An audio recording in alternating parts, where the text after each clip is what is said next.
Afternoon class, sit down. हाँ, तो बच्चों बहुत टाइम बाद मिल रहे हैं, कैसे हो सब लोग? बहुत अच्छे। प्रियंका कहाँ खोई हुई हो, कैसी हो? बढ़िया। अच्छा ठीक है, अब हम लोग थोड़ी पढ़ाई की बात करते हैं। बेटा हम सब किस देश के वासी हैं? भारत। आवाज नहीं आ रही? भारत। और हम सब भारत हैं, तो भारत के निवासी, तो हम सब क्या कहलाते हैं? भारतीय। भारतीय या भारतवासी। तो हम सब भारतीय हैं और भारत में रहने वाले हैं। अच्छा, भारत के बारे में क्या अच्छा लगता है तुम सबको? क्या अच्छा लगता है? क्या अच्छाई है यहाँ की? यहाँ के लोग और हाँ, यहाँ की संस्कृति। शाबाश रीना, खड़े होके बताओ यहाँ के क्या क्या और क्या अच्छा लगता है? संस्कृति, यहाँ के लोग, और बताओ, खड़े होके बताओ यहाँ की। हाँ बताओ, शाबाश अंशु बताओ। हाँ, यहाँ का पहनावा, और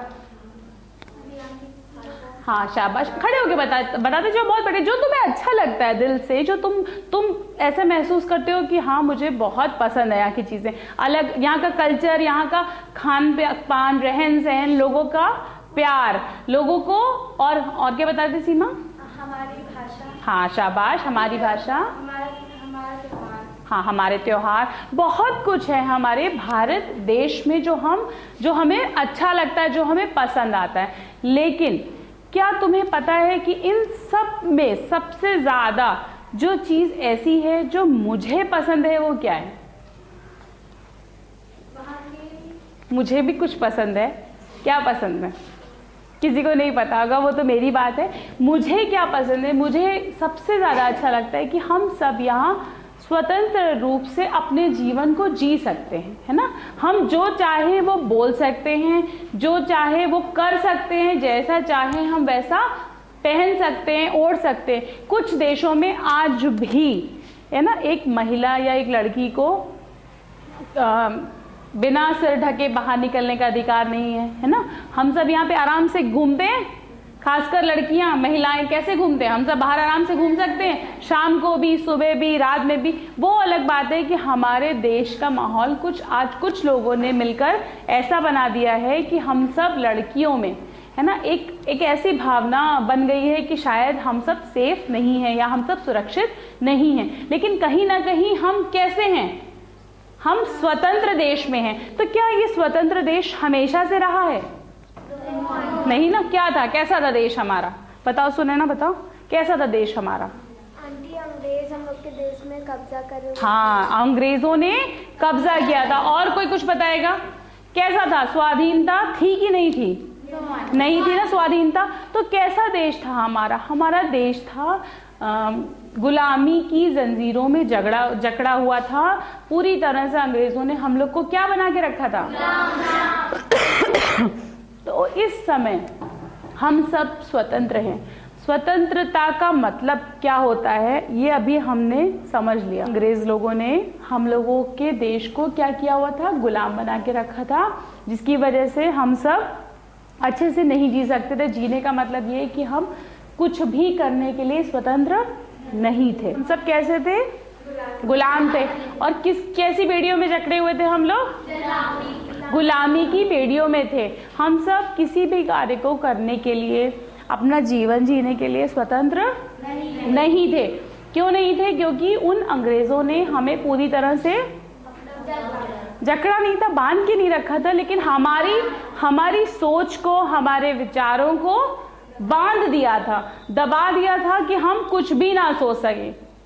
जिस रास्ते पे वो हमें लेके जा रहे थे, हम उसी रास्ते पर चल रहे थे। मगर कुछ महापुरुषों ने, कुछ ऐसे देशभक्तों ने हमारे इस देश को स्वतंत्र कराने के लिए एक ऐसा कदम उठाया जिसकी वजह से आज हम सब कैसे हैं?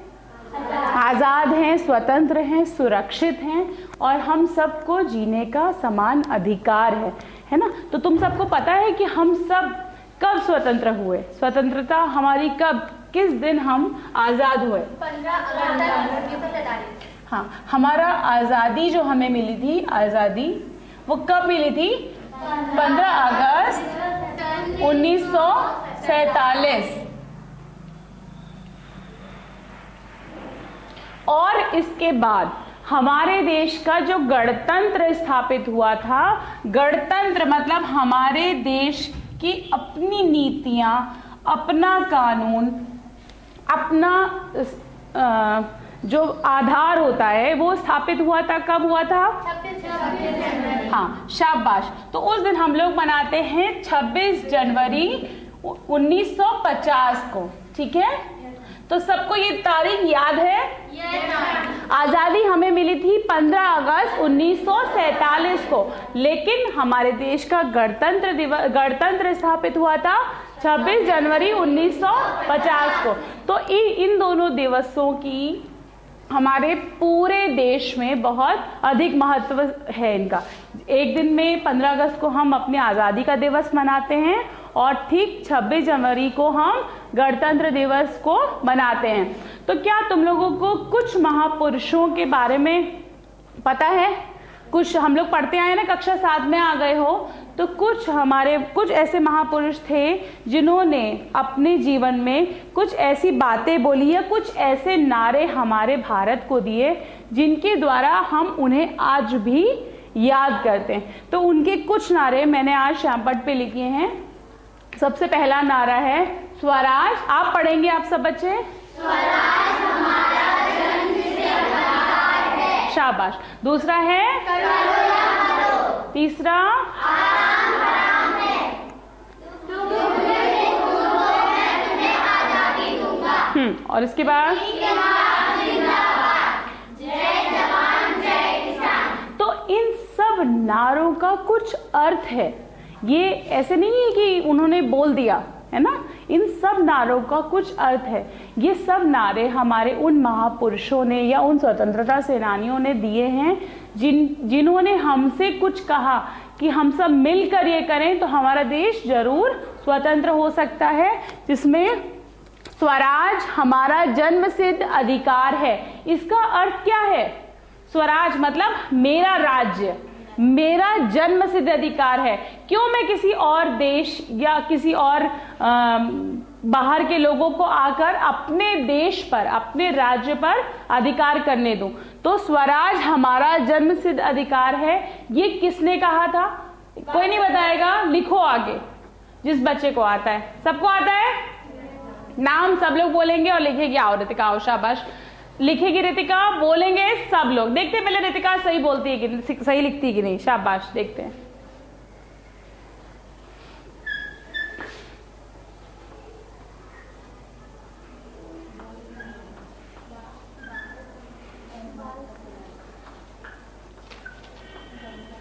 तोड़ दो, थोड़ी सी चौक थोड़ा डार्क चलेगी।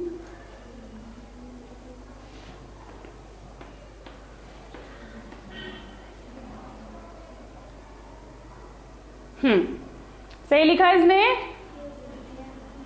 ग यहाँ पे थोड़ा सा बिगड़ गया उससे, है ना, लेकिन थोड़ा थोड़ा स्पेस भी देते। बाल गंगाधर तिलक, ये सही है। तो स्वराज हमारा जन्मसिद्ध अधिकार है, किसने कहा था?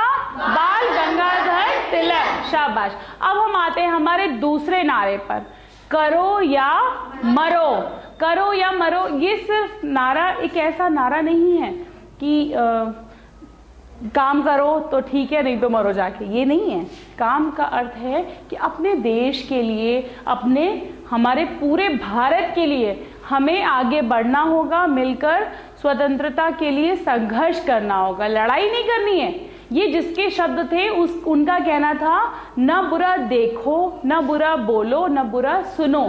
उनका सिर्फ इतना कहना था कि जब हमको कोई एक थप्पड़ मारता है तो उस समय हमें पलटकर थप्पड़ नहीं मारना है, हमें अपना दूसरा गाल भी उसके आगे करना है। क्या करते हो जब लड़ाई होती, क्या करते हो भाई बहनों में? मार देते हो ना खींच के, है ना। लेकिन यहाँ पर ये भाई बहनों की लड़ाई तो नहीं थी ना स्वतंत्रता की। क्या हमारे भाइयों ने आपस में लड़ाई करी थी? अंग्रेज कौन थे? बाहर के आए थे, दूसरे देश के थे ना। तो उन्होंने कहा था कि अगर ऐसा होता है कि कोई थप्पड़ मार रहा है तो उसके आगे दूसरा गाल आगे करो, फिर उसके बाद जब दूसरे पे मार चुके तो फिर तीसरा मतलब पहला वाले गाल को फिर आगे करो। तो कहीं ना कहीं मारते मारते उसके मन में कहीं तो कोई ऐसी भावना आएगी कि उसे दिल में खुद लगेगा, उसको खुद महसूस होगा कि मैं ये क्या कर रहा हूँ, ठीक है। तो ये जिसने कहा वो बहुत महापुरुष थे और उन्हें राष्ट्रपिता कहकर भी संबोधित किया गया। कौन थे वो? हाँ आओ, कौन आ रहा है? हाँ आ जाओ अंजना, आओ, शाबाश, फटाफट आओ। करो या मरो। नहीं, महात्मा गांधी का कुछ गलत जा रहा है। माँ में आ की मात्रा नहीं होगी अंजना, कोई बात नहीं। जब भी हम लिखें तो हम ये ध्यान दें कि हम कहाँ कौन सा शब्द और कौन सी मात्रा लिख रहे हैं, ठीक है। महात्मा गांधी, सबको समझ में आ गया? तो पहला हमारा महात्मा, हा में आ की मात्रा रहेगी। अंजना आराम से लिखो, कोई जल्दी नहीं है, आराम से लिखो। तो करो या मरो, महात्मा गांधी जी। और ये कौन थे हमारे देश के? राष्ट्रपिता। इनको हमारे देश का राष्ट्रपिता कहकर भी संबोधित किया जाता है। और अब हम आते हैं हमारे तीसरे नारे पे, आराम हराम है। किसने कहा? हाँ, कौन आ रहा है लिखने के लिए? शाबाश, आ जाओ, आ जाओ सुमन, आओ।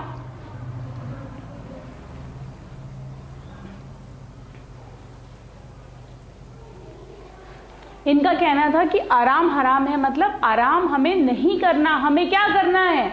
अपने देश के लिए क्या करना है? संघर्ष करना है और अपने देश को स्वतंत्रता दिलानी है, ठीक है। पंडित जवाहरलाल नेहरू, इनको बच्चे और भी क्या कहते हैं? चाचा। हाँ, चाचा नेहरू। इन्हें बच्चे प्यार से चाचा नेहरू बुलाते हैं। और इनके जन्मदिन वाले दिन ही क्या मनता है? हाँ, ठीक है, सबको समझ में आ गया?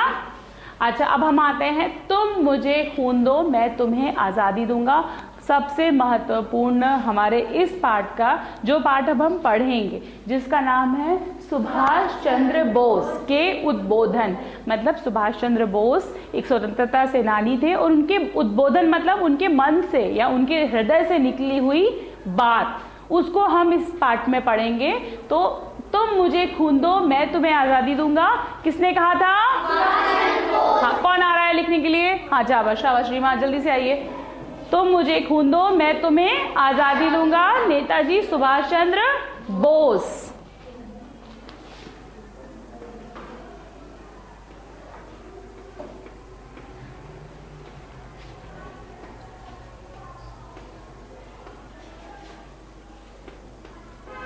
अगला है इनकलाब जिंदाबाद। कौन आ रहा है? शाबाश, सुनना, आइए, शाबाश। इनकलाब जिंदाबाद।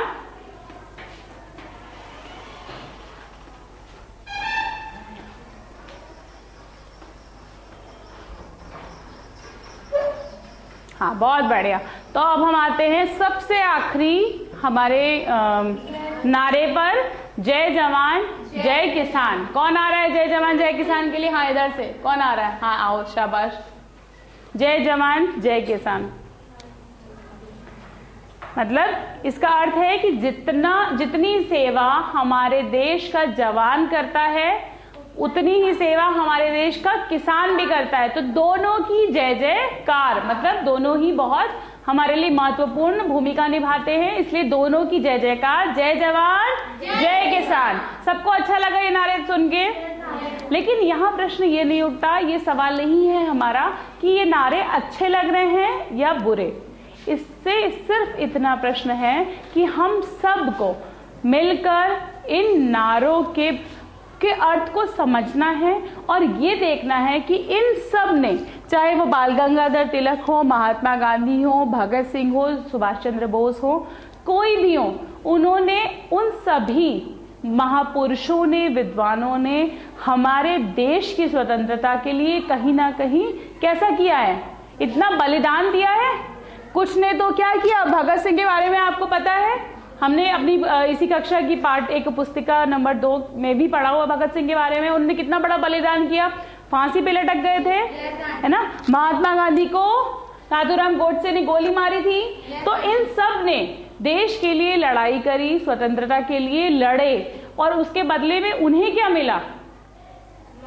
उन्हें कहीं ना कहीं उन्होंने अपने प्राणों का बलिदान दिया ना, किसी ने अपने जीवन का, किसी ने किसी तरह से बलिदान दिया, सब ने अपना जीवन का पूरी तरह से बलिदान दिया, तब आज हम सब स्वतंत्र हैं। और इसमें से सुभाष चंद्र बोस, जो नेताजी के नाम से भी पुकारे जाते हैं, नेताजी सुभाष चंद्र बोस, इनके बारे में अब हम पढ़ेंगे इस पाठ में। ठीक है, तो नेताजी सुभाष चंद्र बोस के बारे में पढ़ने से पहले थोड़ी सी इनकी जीवनी के बारे में मैं आपको बताती हूँ कि नेताजी सुभाष चंद्र बोस का जन्म 23 जनवरी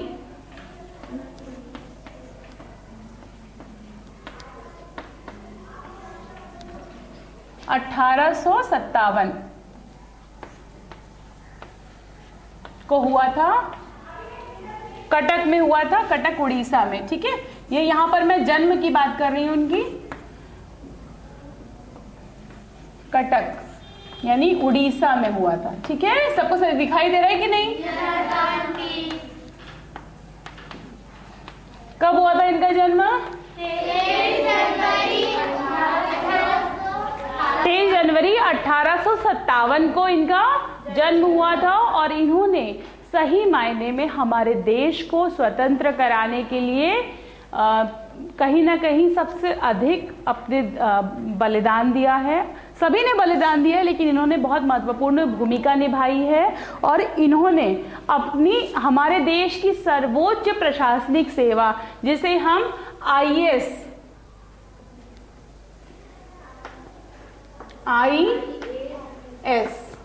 है ना, ये हमारे देश की सबसे महत्वपूर्ण प्रशासनिक सेवा होती है, जिसमें उनका सिलेक्शन हो गया था, चयन हुआ था, लेकिन उन्होंने इससे इस्तीफा दिया। और उन्होंने ये कहीं ना कहीं अपने दिल की गहराइयों से सिर्फ अपने जीवन का एक लक्ष्य रखा। क्या लक्ष्य था वो? कि मैं अपने देश की सेवा करूं और अपने देश को स्वतंत्र कराऊं। ठीक है, तो आज मैं आपको यहीं पे समाप्त कर रही हूं, लेकिन इसको समाप्त करने से पहले मैं ये बताऊंगी कि नेताजी सुभाष चंद्र बोस जी जो थे, नेताजी सुभाष चंद्र बोस, ये बहुत बड़े देशभक्त थे। और इनका एकमात्र लक्ष्य था कि भारत से अंग्रेजों को बाहर निकालना और क्या करना, अपने देश की गुलामी की जो बेड़ियां में बंधा हुआ था देश, उसको तोड़ना और अपने देश को स्वतंत्र कराना। ठीक है, तो आज का गृह कार्य